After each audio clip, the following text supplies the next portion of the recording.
In sports radio, most don't get political. And I'm not going to really either. However, I do want to read something from a politician. But it's about the Giants, and it's about Renel. Matt Haney, who some of you will know that name. Matt Haney has been a local San Francisco politician on a few different fronts. And a short time ago, he quote tweeted the story that Susan Slusser wrote about the Giants and Renel Brooks-Moon, quote, yes, parting ways mutually and amicably. And Haney wrote, yet the Giants have decided that after 24 years, the woman who connects so closely with their fans is expendable. An organization that could definitely use more diversity is announcing it was unable to find a way to keep their most visible, non-playing black employee. This is a bizarre move for a team trying to keep fans connected in this lackluster post-World Series era. Brooks-Moon is a part of the unique vibe at the Giants ballpark, and her voice invokes all the good times and celebrations. It is a terrible move for a team whose majority owner, Charles Johnson, funds right-wing politicians that were supportive of undermining a Democratic election and who have tried to disenfranchise black voters across America. Brooks-Moon was one of the few in the Giants organization to publicly decry Johnson's political activity. She was also outspoken in 2020 in support of Black Lives Matter. It doesn't take a crazy Johnson-backed conspiracy theorist to connect the dots. Right. And here's one more dot that you can connect if you want to connect dots. 19 years ago today, at the time mayor of San Francisco, Gavin Newsom, declared March 18th, 2005, Renel Brooks-Moon Day. March 18th. You got to be kidding me. 19 years ago today. March 18th, 2005, Renel Brooks-Moon Day. And so 19 years later, to the day, Mark, to the day, and I wonder if Renel even knows that or made that connection. I mean, I'm sure she remembers that day. I didn't even know if she had connected the fact that, and I just Googled it to be sure, Gavin Newsom, who is not politically aligned with Giants ownership, No. he proclaimed it Renel Brooks-Moon Day, March 18th, 2005. So there you have it. If we're connecting dots, that's a dot I think that should be included in this connection if you're going to connect those dots. I'm really frustrated with my baseball team. It's hard, and I don't want to speak for you, but knowing your love of that team and everything that they've brought to you as a fan, as a broadcaster, you broadcasted their pre and their post for a long time. I used to do diamond notes for their team it seemed like a lifetime ago when I did that. I don't have nearly the deep connection that you have, and you still have a love of the sport, a love of the team, the guys who play. You love the manager. You're kind of smitten with the president of baseball operations in a certain way, but not smitten. I've obviously, and maybe even at times against my better judgment, I have defended him. You have, but it's the overarching, or it's the overriding. I don't want to say stench of ownership, but it's just the fact that ownership has done things that make it more difficult for you to love this team the way you want to love the team. This is here's the big statement, and maybe it's silly that we're 3 hours in, and I'm just starting to get the words together. But here's the big statement that is so frustrating, and you can't point to any one employee, even the owner, and blame them for this. You have to point to many. The process of getting to this point comes through many actions, many mistakes, many people not aligned for the right reasons to get to this, what I'm about to say. And it is that the Giants feel like they've lost their soul. And that's what's absolutely gut-wrenching right now. Absolutely gut-wrenching. It's 2024. Like, they won the World Series 10 years ago. And you could look at that and be like, it's been 10 years. I look at it and it's like, dude, it's only been 10 years. 10 years ago, like pre-pandemic, full building, Hunter Pence on a scooter. There was so much joy. There was so much joy. The Brandons and Buster and Mad Bum. And I get it. Things evolve. Things change. They always do. That's not an issue. I don't expect you to win 3 out of 5 every 5-year period. Good God. I don't even expect you to win 1 out of every 10-year period. It's baseball and it's hard. And I totally get that. But from those times, which were not that long ago, a process has been started and a journey has been unfolding in front of us. And every single stop on that piece of travel has sort of whacked at the legs just a little bit more and a little bit more and a little bit more. And now you get to a place like this where beloved employees representing all kinds of good, starting with diversity, but also just kindness, for crying out loud, and effective work, are being let go for absolutely no good reason.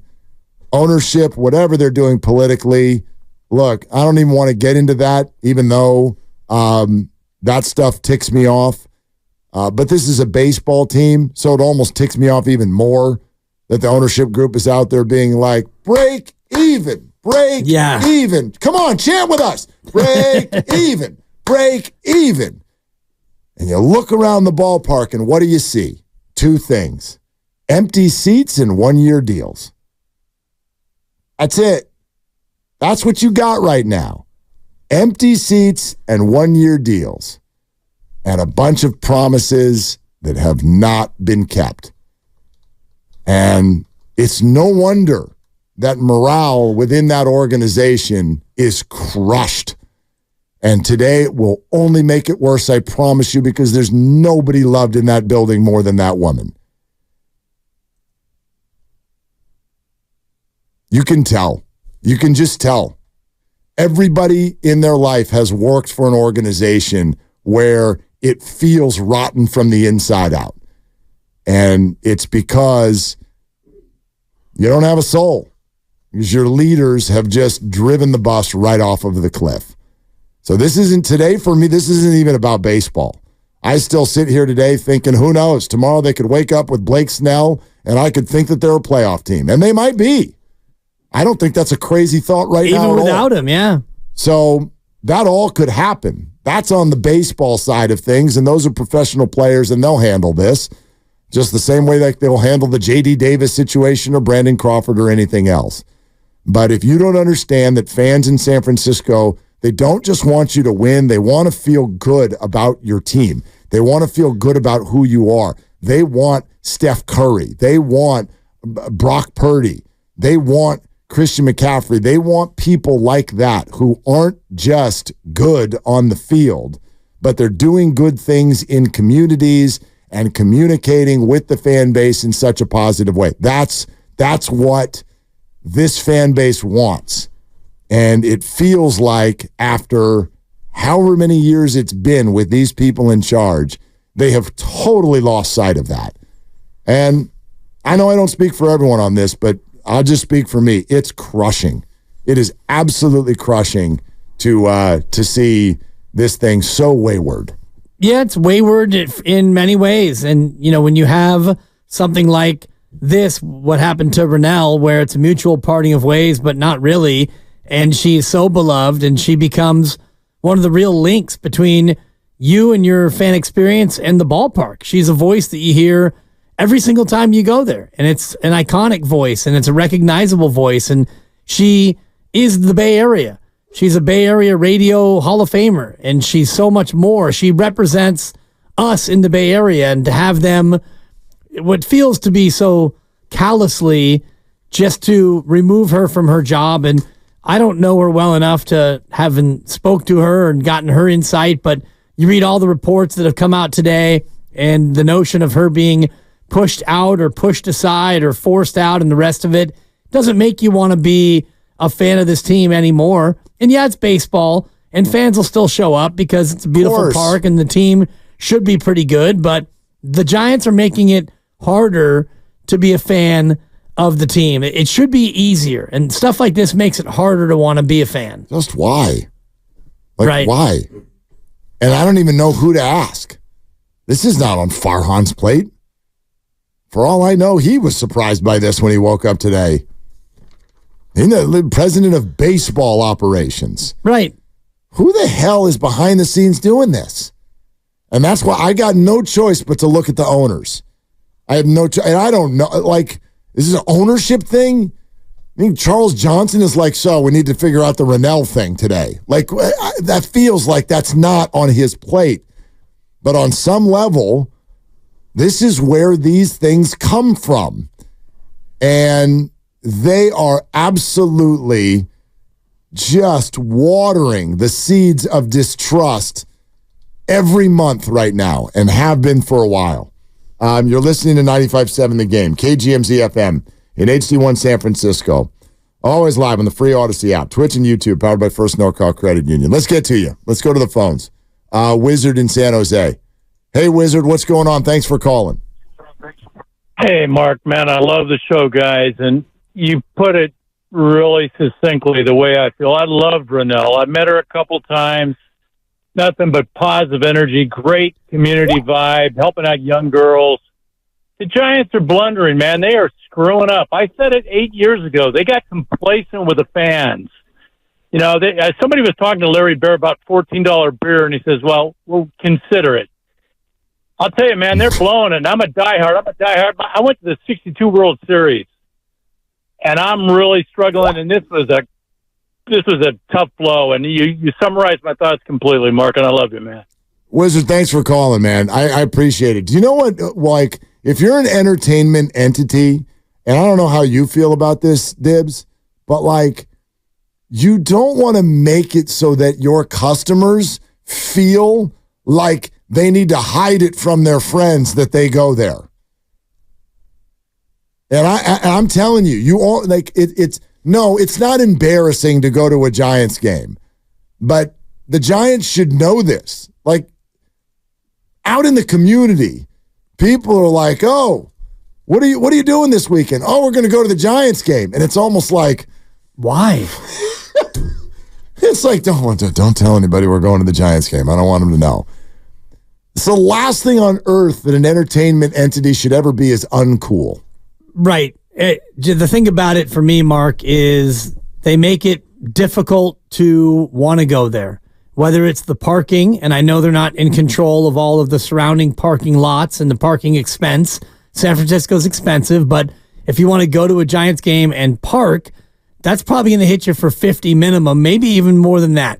Just to turn the key off in your vehicle and leave it somewhere, and then the cost of tickets and the cost of everything, it's tough. Tough to get to, expensive, all the rest of it. So when you add another piece to the lack of entertainment such as this, where, you know, you love Renel, you love to hear Renel's voice, and we've all grown up with Renel, and now she's not going to be the PA announcer for what really feels to me like personal reasons. The more that, you know, I've been listening to you and we've been talking about it, I think it comes down to an owner who doesn't like the fact that she's been outspoken in being critical of some of his political commentary or some of the things that he supports with his own hard-earned money. You may well be right, and the only reason we're even bringing that up today is because I cannot figure out for the life of me why the hell else the Giants would do this. What do you get out of this?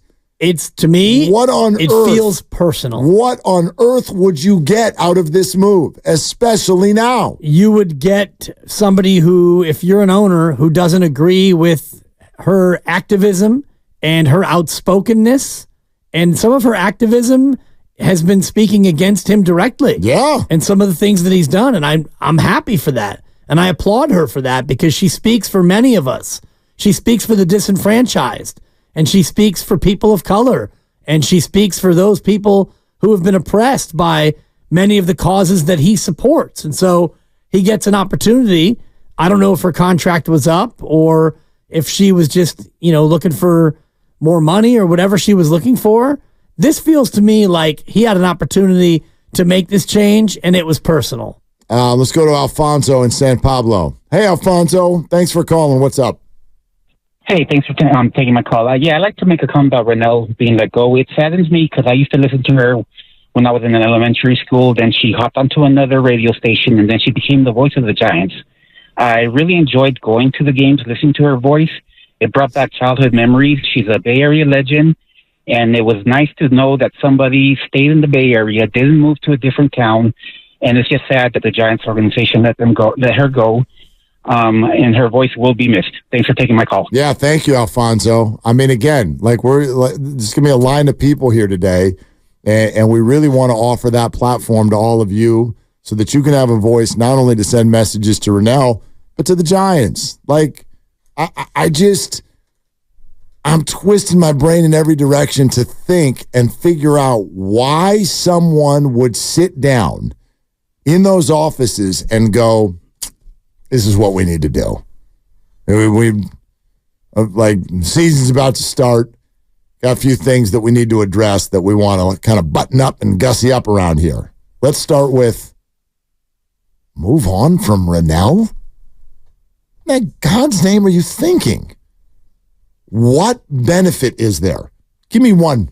Benefit for whom? The Giants. For the owner? Well, for the owner, it is dispatching of someone who has been a burr in his saddle. So you're quieting a voice. Exactly. You're quieting a dissenting voice, an influential voice, and somebody who dared to speak out against some of the things that you believe in.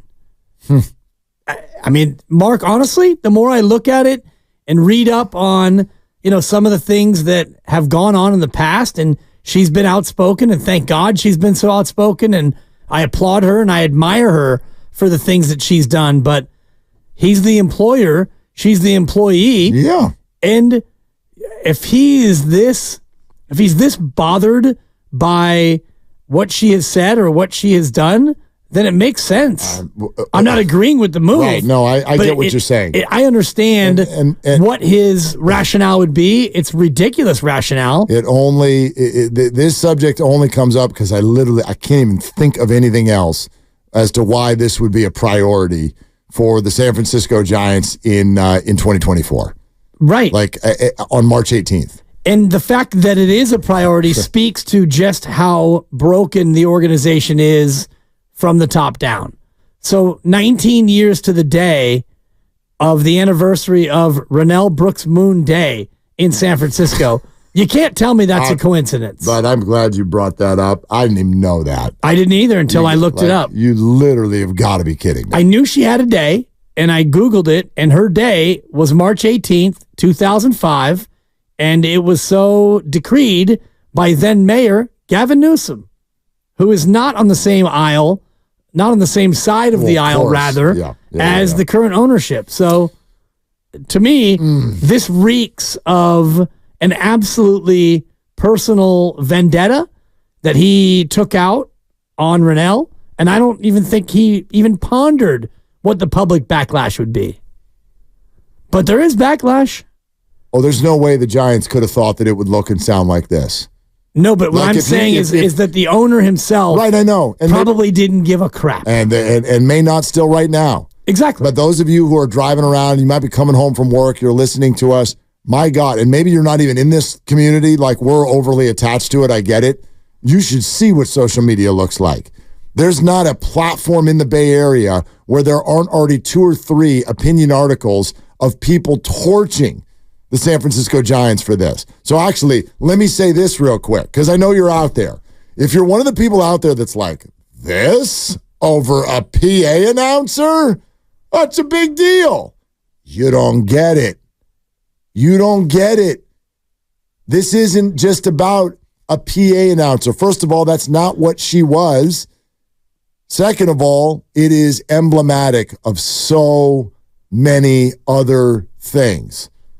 Honesty, diversity, ambassadorship, just the relationship between the Giants and their fans. And she was one of the connectors. And that's really what we're talking about today.